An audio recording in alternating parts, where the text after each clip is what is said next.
Hola a todos y bienvenidos a esta octava edición del curso de mecánica orbital. En el video de hoy veremos las maniobras orbitales, primera parte, es decir, una pequeña introducción a lo que va a ser el tema de maniobras orbitales.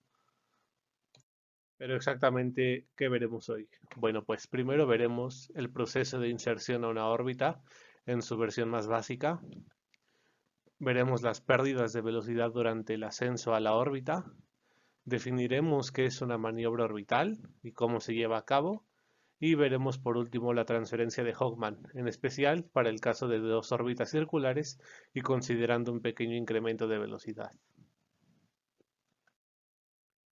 Primero veamos en qué consiste la inserción en una órbita. Bueno, pues esto consiste en llevar un cohete o una nave a una órbita deseada y estable después del lanzamiento desde la superficie de la Tierra. La idea detrás de esto es muy simple. Nosotros lanzamos desde algún punto de la Tierra y queremos establecer una órbita estable alrededor de la misma o del satélite del que estemos lanzando. Por estable nos referimos a que nuestra órbita en algún punto no decaiga de nuevo hacia la atmósfera y por lo tanto hacia el planeta, o que no sea lo demasiado rápida como para que alcance la velocidad de escape y salga de la órbita del objeto de estudio. Ahora, aunque esta es la idea, en la realidad lo que pasa es que cuando nosotros lanzamos un cohete, primero vamos a establecer una órbita elíptica, como se puede ver en el anillo rojo. Después, cuando llegamos al apoastro de dicha órbita elíptica, vamos a tener que encender los motores o quemadores de nuestra nave, satélite o objeto que estemos trabajando para realizar una circularización de la órbita. Entonces, es un proceso de dos pasos. Primero, llegamos al espacio y formamos una órbita elíptica, y después en el apoastro vamos a tener que realizar un encendido de quemadores para circularizar la órbita. Ahora bien, veamos los casos de inserción en una órbita. Realmente veremos que la velocidad necesaria para llegar a una órbita va a depender de las características del planeta, la masa, la distancia o radio a nuestra órbita y de la atmósfera del planeta o objeto de estudio. Un caso genérico para un lanzamiento desde la Tierra consiste en tres etapas. Una etapa de ascenso y control, closed loop steering, donde nuestro cohete o nuestra nave va a moverse en cierta trayectoria haciendo uso de las superficies de control, de una tobera vectorizada o de sistemas de propulsión alternos localizados en diferentes partes del fuselaje o del cohete. Después de esto, nuestros motores se van a apagar una vez que se haya quemado todo el combustible y vamos a entrar en una etapa de crucero. Esta etapa de crucero correspondería al trayecto desde el periastro hacia el apoastro, ya que una vez que estemos en el apoastro, viene la etapa de encendido de quemadores. A continuación, mostramos unas cuantas velocidades de inserción para diferentes objetos celestes de nuestro sistema solar. Vemos que tenemos la velocidad de inserción de la Tierra, de 9.330 metros sobre segundo, de Marte, de 4.080 metros segundo, y de la Luna, de 1850 metros sobre segundo. Pero, si checan los vídeos anteriores, se darán cuenta de que esta velocidad de inserción es considerablemente mayor que la velocidad requerida para entrar en una órbita terrestre baja. ¿Y a qué se debe esto? Bueno, eso se debe a las pérdidas debido a los efectos de la atmósfera de la Tierra o del astro u objeto de estudio, que veremos más adelante. Ahora, complementando la diapositiva anterior, veamos las pérdidas de velocidad durante el ascenso. En ediciones anteriores de este curso, solamente analizábamos el efecto de la masa del planeta y su radio a la hora de hacer ejercicios o problemas para obtener cierta velocidad correspondiente a una órbita.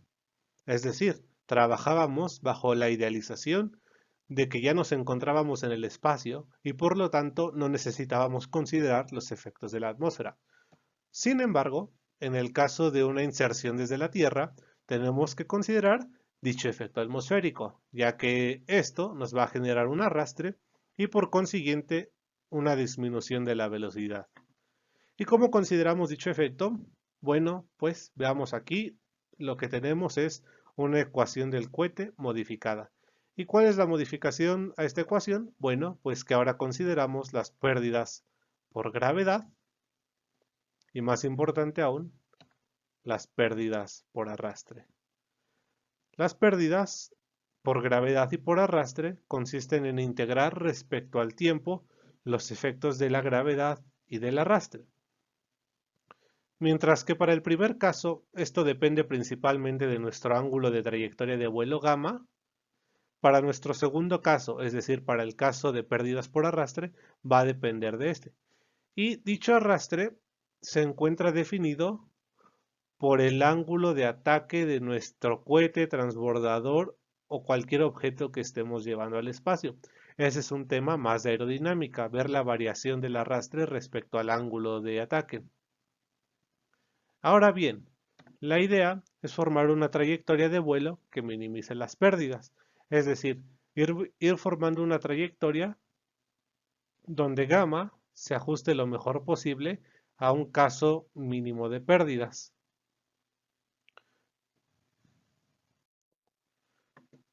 Si vemos nuestro diagrama de la derecha, analizamos que tenemos dos vectores que nos representan a la gravedad y al arrastre.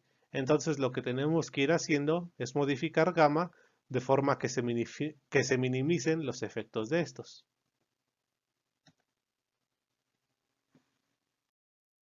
Ahora pasemos a ver el perfil de ascenso del transbordador espacial.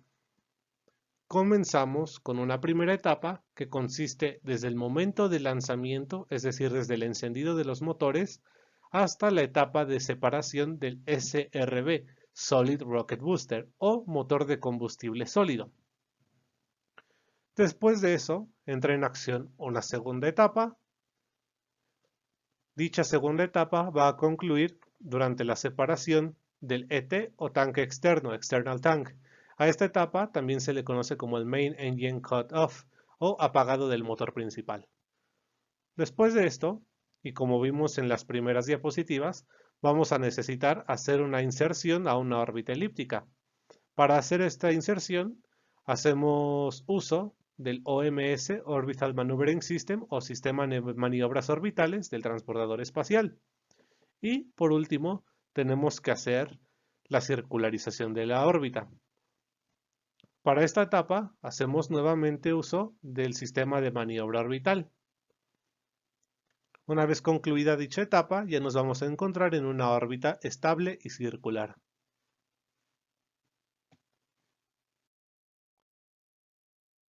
Ahora que ya vimos las inserciones orbitales, podemos pasar a definir lo que es una maniobra orbital.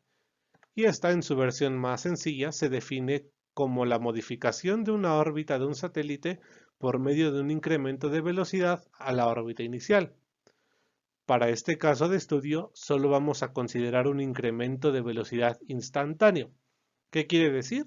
Que nuestro incremento de velocidad producido por los quemadores o propulsores va a ser aplicado en un marco de tiempo muy corto respecto a nuestro sistema de referencia. ¿Cuál sería un ejemplo de un caso contrario a este? Un motor de propulsión eléctrica, donde una circularización puede tomar años. La idea detrás de una maniobra orbital es bastante sencilla. Nosotros nos encontramos en una órbita circular, por poner un ejemplo. En la etapa del periastro realizamos un incremento de velocidad, post-grade burn o retrograde burn, según sea el caso. Dicho incremento de velocidad nos va a poner en otra órbita. Por ejemplo, en el caso de una órbita circular, si nosotros realizamos un incremento de velocidad, vamos a pasar a una órbita elíptica, tal como se aprecia en la imagen. Ahora pasemos a ver la transferencia más utilizada de la actualidad, la cual es la transferencia de Hofmann en su versión para órbitas circulares. La idea consiste en hacer una transferencia de una órbita circular a otra órbita igualmente circular alrededor del mismo objeto central. Esta transferencia es bastante conocida porque es la forma más eficiente de cambiar entre órbitas circulares, ya que el incremento de velocidad que se añade en la misma dirección que la velocidad circular de la órbita en la que estamos. Para eso, veamos un ejemplo. Nosotros nos encontramos en una órbita 1 y queremos pasar a una órbita 2.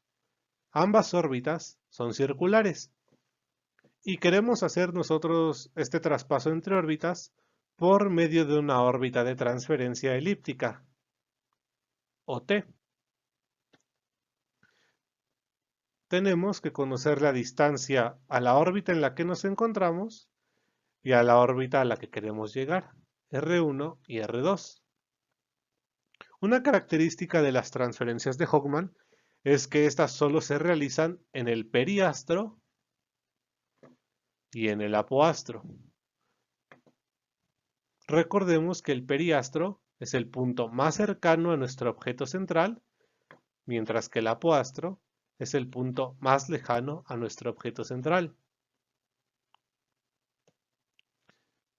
Nosotros comenzamos nuestra trayectoria con una velocidad circular correspondiente a la órbita en la que ya nos encontramos, es decir, a la órbita circular número 1. Y lo que queremos hacer es incrementar nuestra velocidad lo suficiente para que esta órbita se transforme en una órbita elíptica de transferencia. Es decir, queremos incrementar nuestra velocidad a una velocidad de periastro. Entonces tenemos que conocer cuál es el incremento de velocidad requerido, delta V1. Bueno, pues el incremento de velocidad requerido para hacer de nuestra órbita circular una órbita de transferencia está dado por esta ecuación y es la resta entre la velocidad del periastro y la velocidad circular de nuestra primera órbita. Como vemos, está en función de los radios, de la constante de gravedad universal multiplicada por la masa, gm es igual a μ, y de la raíz de estos. Ahora bien, cuando nosotros llegamos al apoastro, vamos a llegar a dicho punto de nuestra órbita de transferencia elíptica con una cierta velocidad. Esa velocidad se le conoce como velocidad del apoastro.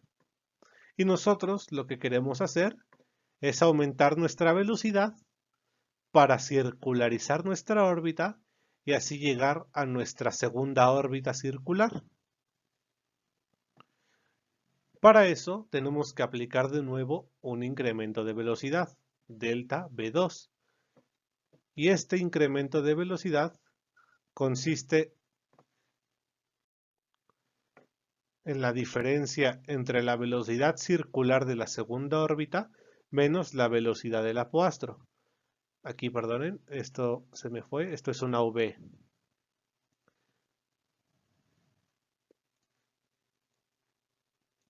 Ahí está. Y vemos que se usan básicamente las mismas fórmulas que para el caso del primer incremento de velocidad, solamente se invierte en función de los radios y la resta ahora es al revés. Sin embargo, son los mismos datos y los mismos términos, por lo que son fórmulas bastante sencillas de utilizar. Con esto, ya tenemos todo lo que requerimos para calcular los incrementos de velocidad necesarios para hacer cambios entre órbitas circulares por medio de la transferencia de Hofmann. Recapitulando lo visto el día de hoy. Primero, para llegar a una órbita desde la Tierra, tenemos que usar propulsores para circularizar o ajustar la órbita desde una órbita originalmente elíptica. Segundo, la atmósfera del planeta tendrá un efecto de arrastre adicional que nos hará requerir de un extra de velocidad para llegar a la órbita deseada. Tercero, las trayectorias de vuelo están diseñadas para minimizar los efectos de las pérdidas debidas al arrastre y a la gravedad.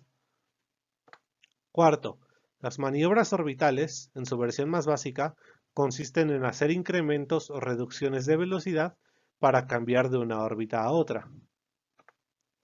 Y dentro de estas mismas maniobras orbitales vimos la transferencia de Hofmann, la cual es la maniobra más eficiente para pasar entre órbitas circulares.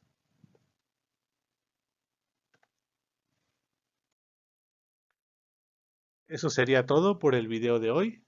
Si les gustó, agradecería que se suscriban al canal, dejen su like y, de ser posible, visiten la página de Instagram, la cual tienen aquí. De nuevo, muchas gracias y nos vemos en el siguiente video.